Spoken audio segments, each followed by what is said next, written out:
Joan Quinn Profiles.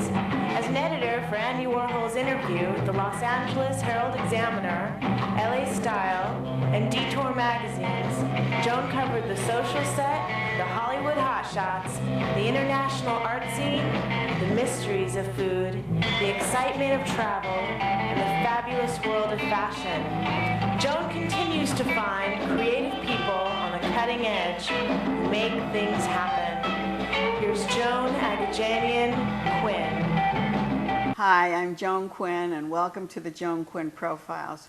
We're here on location at the Duke and Duke Gallery in West Hollywood, and my friend Peter Schlesinger has the sculpture on the set today. So waiting to be profiled are dancer-performer Christine Suarez and author Josefina Lopez. Choreographer, educator, Christine Suarez was born in Venezuela and raised in Louisiana. She graduated from St. Joseph's Academy, Emory University, and earned her MFA in choreography at UCLA. She spent several years in New York, where she founded the Suarez Dance Theater and worked and presented her work at important venues. She now calls LA home and continues showcasing in those kind of places like Red Cat, Highways, Anatomy, Riot. And here we have you from dancer to choreographer. How do you decide what to do or perform, or what do you do? You know, honestly, ever since I was in college, I always wanted to direct. Oh, director. I wanted to direct, and so I started out that way. I acted some, and then I started dancing again because I grew up dancing. And I always knew I wanted to make something, to be the creator of something. So the creator would be a dance company or a dance theater? Yes, like a choreographer / director. So choreographer also directs? What does a choreographer do? Well, a choreographer, in my case, the choreographer usually comes up with a concept, casts the dancers and performers. Oh, you do? Mm-hmm. You can. Oh, because you have to see if they can dance. Yeah. I got it. And so, but I also draw from my theater background because I in high school I did plays, and in college I studied theater. And so I really bring narrative into my dancing. And so I do, like the piece I'm working on now, I've written and I perform in it. And so there's lots of text and stories, and I also created the movement. You talk about narrative, and that was one of the questions I was going to ask you about. Looking for a new vocabulary all the time, you say. What is a new vocabulary? What does that consist of in dance? Well, a new vocabulary of movement, kinesthetically, would be, you know, in modern dance and in ballet dance, there's a vocabulary. There's a plie, there's a second, there's a passe, and it's pirouette. Been there forever. Exactly. So what I'm really interested in is cultivating my own unique flavor of movement. And so my definition of dance is very broad. So if we see Christine Suarez and you do a double rond de jambe every time, we know that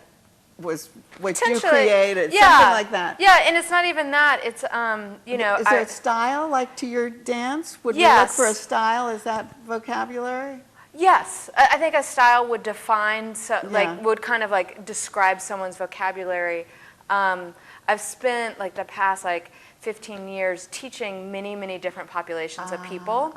And so I've worked with young students, I've worked with teenagers, right now I work at the VA hospital, and I teach veterans. And what do you teach them? Dance. Oh, you do? We sit in a circle. A lot of them aren't as ambulatory as what you would consider a dancer, but we'll do like a hand dance. Oh, that's so great. This is just like an improvisation of expression of something. Fantastic. Rather than having to be hugely physical. Fantastic. That's so brilliant. And it inspires what I make. You have had artists in residencies, and you've gotten grants for that. What kind of responsibility comes with that grant? Is it part of this teaching? Is that part of it? I teach at the VA. I am funded by special monies I see. at the VA. Yes, it does come, like, we create the curriculum for the different populations of veterans. I really feel like as an artist, my responsibility is to bring my art to communities that wouldn't normally consider themselves dancers. And also, they don't know that that little bit of what you did is an art.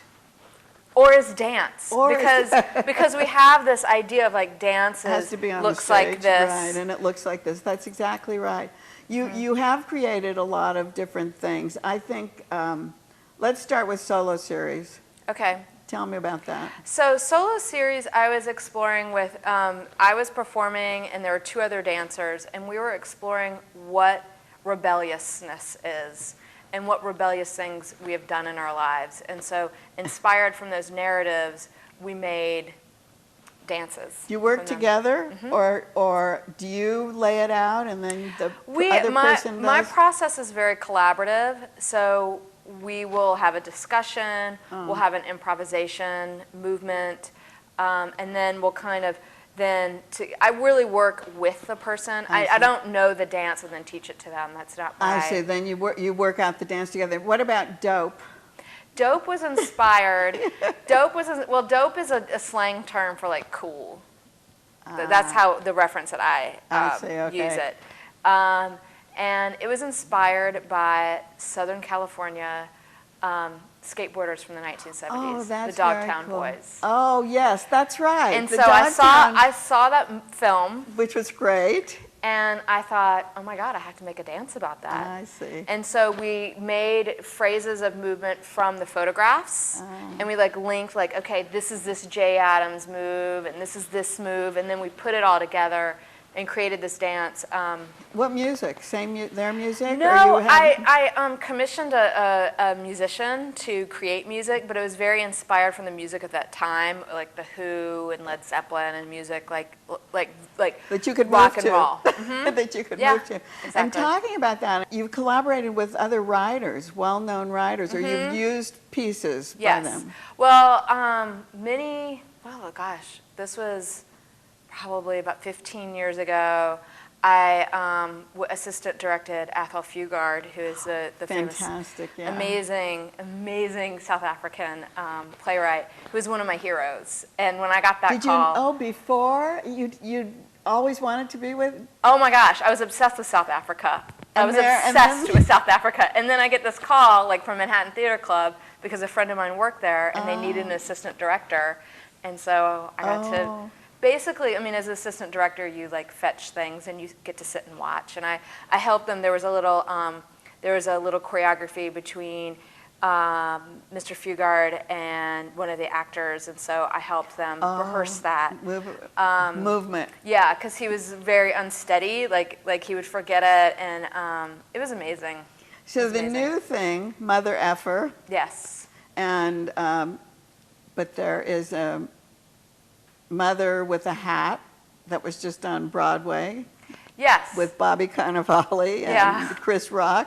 But Right. this has nothing to do with that. Just the title starts out the same way, right? Well, it's inspired by my experiences as being a mother and what that transition of identity has been. And how does it turn out? Mother and then with the F word. Well, it's kind of a play on words, because if you can just say mother. Oh, she's a mother. She's a mother, and which that is can the imply same. Yeah. that. And I also or she's a mother. and so I wanted that level of nuance in the title, because the reason I chose the effer part was that because sometimes motherhood is tough, and also. So the toughness of motherhood, that other side of motherhood that is really hard to swallow. And then also in the piece, I'm exploring how your sexual identity changes as a mother. And like how So that's all in this play? Mm-hmm. And so the inspiration is autobiographical, obviously, or did you interview other mothers? I did interview other mothers. And did you write a story? I did. It's my story. It's my story, partly my story and other mothers' stories. It's greatly informed by talking to other mothers, and that some people have that ease of transition into motherhood, and some people go like, oh no, I miss the old me, and that's kind of how I feel at times. And it's going to play at the Highways? It's going to play at Highways Performance Space. And will it travel? Hopefully, if I get bookings. And how many people are in it? Me, and then there's a big surprise at the end. Is it like a solo show? It's 90% solo and 10% group. Oh, really? So at the end, so the way I see it, the way I kind of, my conclusion for this journey of motherhood is that I'm in this ocean, and in this ocean there are all these other women. They're all in the same boat. We're all in the same boat. No matter what choices you make as a parent, you're still in that ocean. Because you have your kid. Because you have your kid, you know, and so all these women come in at the end and dance with me as a part of that vision of this ocean. Oh, how great. Yeah. Okay, and as part of this big ocean, and before we leave, you did these other wonderful things called lawn series. Yes. I thought that sounded fantastic. It was really cool because I really, like I said, I really believe in bringing dance into the community. And so last year, the city of Santa Monica hired me to create a community dance at their Jazz on the Lawn series. And so I led a community dance with the music happening, and we made this big circle dance. And Did you actually choose the music and do the choreography? No. Oh, you well, were just I had choreography set, but then the band that was playing told me what songs they were playing and during then their you second worked set. it, and then you worked it with that. Yeah. Well, how hard was it to write Mother? It was hard because. It was hard and easy, honestly, because it's been really easy because it's been like I'm ready. My son is now 4 years old, and I have enough perspective to like evaluate what my process has been. And that's it. Thank you. Thank you so much for being Thanks, with Joan. us. And thanks for watching this part of the show. And don't go away. We have Josefina Lopez next.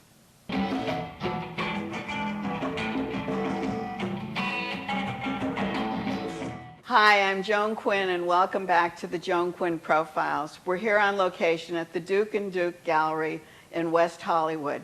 And I'm here with author-writer Josefina Lopez, who was born in Mexico and was a member of the first graduating class of the Los Angeles High School for the Arts. She's forged an award-winning career in the theater, and she's the artistic director of Casa 0101 Theater in Boyle Heights. The author of a book and a play, Real Women Have Curves, and the co-writer of the award-winning film. She has an array of awards and formal recognitions from the California Arts Council, U.S. Senator Barbara Boxer, former Mayor James Hahn, all of our friends. I was on the Arts Council. Jimmy Hahn was a good friend. Barbara Boxer's great. And the Nosotros organization, which does fantastic work. So besides all of that, Josefina, you have a National Endowment for the Arts. And yeah, I got a grant to write a play. Yeah. so the grant was to write what play? Trio Los Machos. Oh, yes, we talked about that on this show. Yes, Trio Los it's Machos. fantastic. Tell us a little bit about that story. Well, it's an homage to my father, and it's also a story about the Bracero Program. Not a lot of people know about this, but during World War II, when the men were away at war, the U.S. brought in hundreds and thousands of Mexican men who worked in the fields and in the factories so that the U.S. could prosper. So it's really an acknowledgement of a chapter in history that not many people know about, and also about the contributions of Mexican Americans to this country. And so the National Endowment gave you that award. They gave me to write it, yes. And it also played at Casa 0101. Yes, that's right. It was a huge hit, and it also has the music of Los Panchos. I don't know if you know the music of Los Panchos and Edie Gourmet, but that album really inspired this play as well. Oh, that's what it was. That's how, did you use the music as part of your? Yes, well, it was the inspiration because I grew up listening to it. That's the music of my father and also a lot of Mexican Americans who grew up in the United States. So yeah, we use the music, and it's an homage to Latino men as well. And there were a lot of men who came to see it, who actually went through the Bracero program. And I was so amazed how many men were crying in the audience, because one of the things that happened to these men is they were fumigated. They were treated like cattle and animals. There was so much racism. And even though they came here to contribute to this country, they were treated very badly. They went up into the valley. They were doing the farming, right? That's Is right, that what farming and the Bracero factories, is? that's right. Oh, and factories too. In the factories as well, Oh, yeah. I didn't realize that. I thought That's it was right. just in the farming. What does that mean, Bracero? Bracero means arms, so they basically were like Oh, workers. workers, yeah. I got it, I got Exactly. it. When you graduated from the High School of the Arts, which was like really In 87, that's phenomenal, right. right? Can't believe it was then, because I was on the Arts Council when we were starting that project. Did you go to college after that? No, I was undocumented for 13 years, and actually that was the inspiration for Real Women Have Curves, because I worked in a sewing factory. I had to wait a year to be eligible for financial aid and to be able to go to New York University. So when I worked in the sewing factory, I got the idea to write about women working in the sewing factory, like my mother and my sister. So that started as a book first? It started as a play, As a and play. then as a film, and now I'm working on the musical. But it never was a book. It was just a... Never a book. I see, I see. Play booklet, but And then it's in its 10th year. You're being honored at the 10 American years, Cinematheque. yeah, it opened almost 10 years ago. That's right. And the LA Latino Film Festival is one of the co-presenters, yes. And it's also looking at it as a fantastic film that's lasted so long. That's right. You know, I'm always amazed how many people have seen this movie. I traveled through Europe, and people have seen the movie, and I was in Germany, and they were presenting it, and I'm really amazed, because when I wrote it about my experience, but I realized how universal it is, because the message is very powerful. Well, tell us what the story is The for story- people who don't Yeah, know. for people who don't know the movie, it's a story of a young girl named Anna, who's 18 years old, and she wants to go to college, but her parents won't let her because they need her to help in the factory. And so she goes to work in the sewing factory, which she hates, and her mother always puts her down about her weight. And her mother's very controlling and manipulative. And until Anna finally accepts herself, all curves and everything, and she's able to stand up to her mother and finally realize her dream and go off to college. And did you direct the play? I've directed the play. It's had by now it has had over 80 productions of it. Has it? Yeah. So I've All directed over the it world? twice. No, I mean the U.S. It's been done in a couple of countries. It's Yes. been translated into I think Hebrew and Dutch and Spanish. And do you help when they translate something like that? Do you help with well, it? with or- Spanish I could, but obviously Hebrew and Dutch I don't know, so I couldn't help. But do they come to you, or do they do it on their own? They do it on their own, and then they license it. When you couldn't go to college, what kind of a blow was that? Well, see, I was undocumented for 13 years, so. Because that means you weren't So born I here. wasn't born here. I had no papers. My parents brought me, like a lot of children that are brought here, and they don't discover they're undocumented until they're trying to go to college, and then they realize, well, I can't go now. How did you get into the LA School of the Arts? I think. Do you audition? I auditioned, and as far as like legalities, I guess I had to use a fake Social Security number. And so you had to, but Yeah. you were chosen to I go was chosen. in. But what about acting? Did I you was think of studying theater. acting? Yes, no, I was. I was going to be an actress, but then I saw this wonderful play by Luis Valdez, who did La Bamba, and the play was about all the stereotypes of Latinos, and I didn't want to do that, so I became a writer. And I'm still an actress, but my passion is to tell the stories that no one hears about. Luis Valdez was also on some of our panels for Oh, the yes, that's California right, Arts that's Council, right. because he was very well thought of. And that was an inspiration for you. He was an inspiration and a mentor. He produced my plays at his theater back when I was 20, 21. Oh, is that right? Yeah, he was really instrumental in launching my career. I really am grateful to him for all the mentorship he gave me and the support. And do you go back when you get a national endowment? Do they expect you to do something? I mean, you wrote a play. Well, I wrote the play. But do they expect you to do something, or do you have to present them with something? Well, I got the grant to write the play, but also to teach playwriting. Oh, that's what I was going So to one ask of the things you. I do is I teach playwriting in Boyle Heights because I want everybody to be able to tell the stories. So many women's stories need to be told, There's a woman's her story that hasn't been explored, especially in cinema and television. And so I want to empower as many women and Latinos to tell our stories. But when they say write about what you know, You and must that's write their about what you stories, know. where do you teach? I teach in Boyle Heights at my theater at Casa Oh, you- 0101. oh, you I teach there, at and the I'm going to be theater. teaching, starting in September. How do they come to you? Who comes They can go to to you? All sorts of people, young people, older people, mostly people who have a very compelling story that they have to tell. And sometimes people try to tell stories because they need therapy or they have a trauma that they consciously forgot about, but unconsciously it manifests in a story. And so sometimes I'm also a healer. They don't have to. Oh, so. Yeah. So I find that sometimes when I teach writing, I'm also helping people heal certain traumas that they're not consciously aware, but their unconscious mind is trying to get them to write about it in whatever way they can to release the trauma. When you cast Real Women Have Curves, did you help cast? I did. I chose Lupe Ontiveros, who was, just recently passed. Yes, who was a friend of mine. And, she was such an amazing woman. I thought she was going to live forever because every time I saw her, she was always at a party and always like living in the moment. That in many ways she did live forever in the moment. So she played the mother. She played the mother in Real Women Have Curves, and I said, no, you can cast whoever you want. I told HBO, but you have to get Lupe Ontiveros to play the mother because I promised her this role. I met her when I was 18 years old, and I told her, I'm going to get you in a movie, and she goes, yeah. You know how many filmmakers have promised me a role, and I said, no, I will, and sure enough, I kept my word, and she got to play the mother, and she had played the mother in the San Diego production that I also starred in as Anna.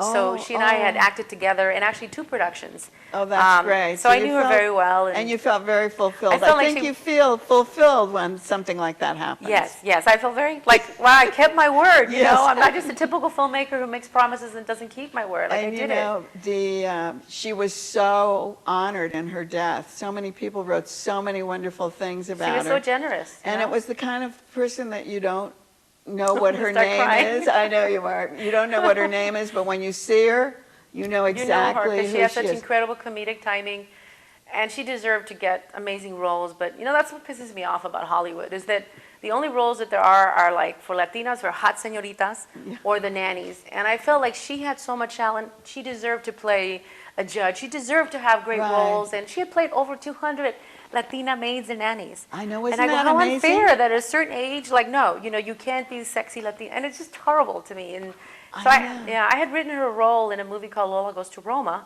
Oh, And yes, I had just gotten a producer to say he was going to make it, that they were going to make it, and Lupe could star in, and I fought for her. And it was so sad when she passed away because I said, I guess I'll never have that dream come true of having her play this amazing role. The thing. Was Real Women autobiographical? To some degree it was, yeah. So who played your role? Well, America Ferrera, Who went Miss on Ugly to Betty. Who went on to do everything, right? I know. I was like, had I been, born 10 years earlier, maybe I could have played that role, When one of the things that you were talking about Boyle Heights, and we've had Richard Duardo on, who has a studio down there. Oh, yeah. And he's also bringing artists into the area. That's right. We have a talking gallery at our theater because Yes, there's that's what so we much talked about. art in Boyle Heights. What's so sad is that when people think Boyle Heights, they think, oh, gangs, drive-bys, because that's all they Right. see in the news. But Right. they don't get that Boyle Heights has such rich Jewish history, Japanese history. Armenians. so Our family many was there. multicultural people Yes. grew up in Boyle Heights. And Right. what's so amazing is that there's an artistic renaissance happening in Boyle I Heights know, right now. I think that's great. That's right, and our theater is part of the catalyst, and it's giving opportunities to playwrights and artists, and there's just so many. I know. There's so many. I think it's so great. You're doing Brown and Out. And now we're doing Talk Brown and about Out. that. Yes, I teach. When I teach writing, there's certain stories that come from students that I think are very important, and I kept seeing the same story over and over about the a Latino man who was the perfect son during the day, but at night he would have a secret gay life. Secret because life. they couldn't come out to their parents because the family was financially dependent on them. And so they had to be the perfect son who had to, it was But also, very, wasn't it religious too? yeah, no, and the Catholicism, Yes. of course, that. So I just saw the torture of these young students writing these stories, and I said, we have to do something called Brown and Out, where you get to be proud of who you are, so that you don't have to be two people, so you could be whole and complete.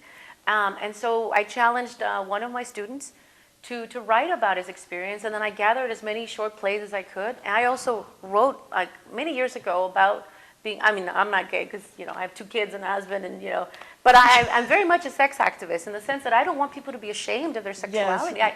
I don't want people to be ashamed about anything. But that's the healer in you. That's the healer in me. That's right. So then I said, And maybe the mother. yeah, no, and the mother, because I go, if I have a son, Because you have a mother, you're a mother. yeah, if I would have a son, I wouldn't want my son to be ashamed. Yeah. I would want him to be proud and love himself, because there's too many suicides, too many. But the too many other thing suicides, is yeah. you're a poet, you're a painter, and I think all of that has to do with honesty. Yes, that's And I right. think that's being what real this and is. authentic. To me, my Yeah. whole life is about being real and authentic. Yeah. And So you're going to do a series of... so we're doing this. We did it 1 year, and it was very successful. We're going to do it again, and we're actually doing it around the time of National Coming Out Day, which is I think October 11th this year, around that time. And so we're doing 11 short plays about the Latino gay experience.